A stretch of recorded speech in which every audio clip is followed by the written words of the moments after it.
Bonjour à toutes et à tous, quel jour sommes-nous? Lundi 5 mars 2018.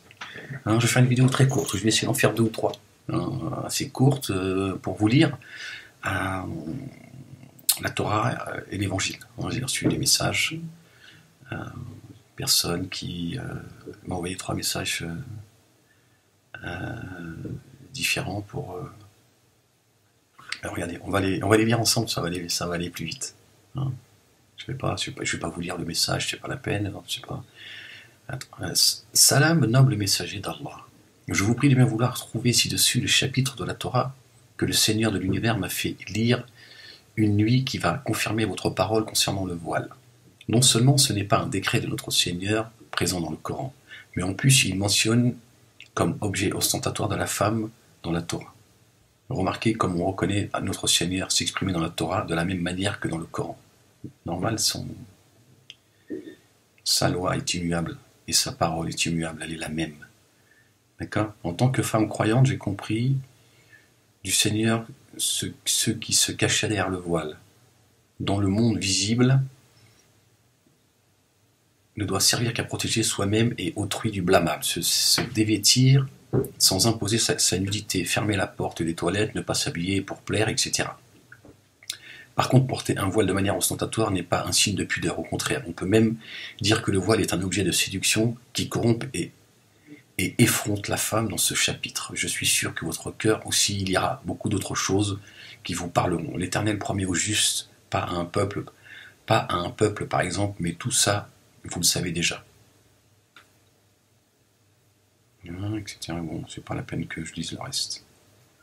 D'accord? Alors, on va y aller directement. C'est Isaïe chapitre 3. D'accord? Allez, A'udhu billahi minash shaitanir rajim, bismillahir rahmanir rahim, Hamim Ain Sin Qaf. Donc, Isaïe chapitre 3, du verset 1 au verset 25. Mais je vais le lire au verset 26, pardon. Je vais le lire directement, je ne vais pas vous lire. Je ne vais pas vous dire que c'est le verset 1, le verset 2, le verset 3. D'accord? On va aller directement dans le vif du sujet. D'accord?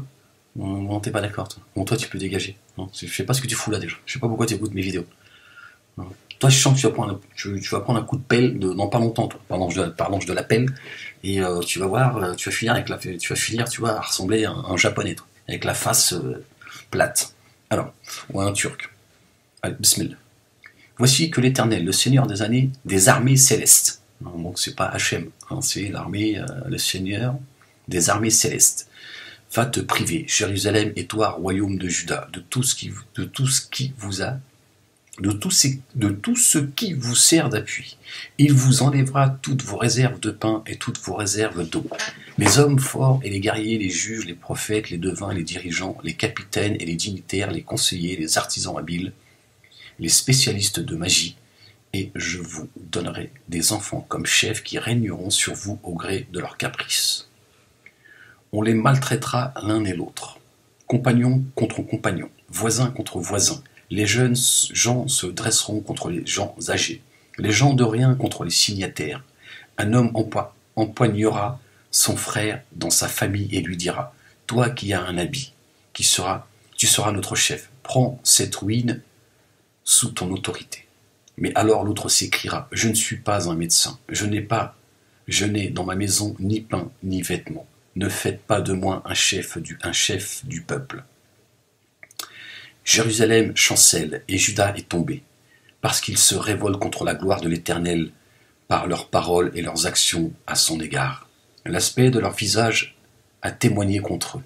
Ils publient leurs péchés comme le fit Sodome. Ils ne cachent pas, malheur à eux, car ils préparent le malheur pour eux-mêmes. Proclamez donc au juste qu'il aura du bonheur, car il profitera du fruit de ses actions. Mais malheur aux méchants. Le désastre est sur lui, car il devra payer selon ce qu'il a fait. Mon peuple est opprimé, car de jeunes enfants, des femmes le dominent. Tous ceux qui se dirigent, ô toi, mon peuple, ne font que t'égarer. Ils embrouillent la route que tu dois emprunter. L'Éternel s'est levé. Il intente un procès. Il se tient là, prêt à juger son peuple. Il traduit en justice les responsables de son peuple avec ses dirigeants. Vous avez dévasté la vigne.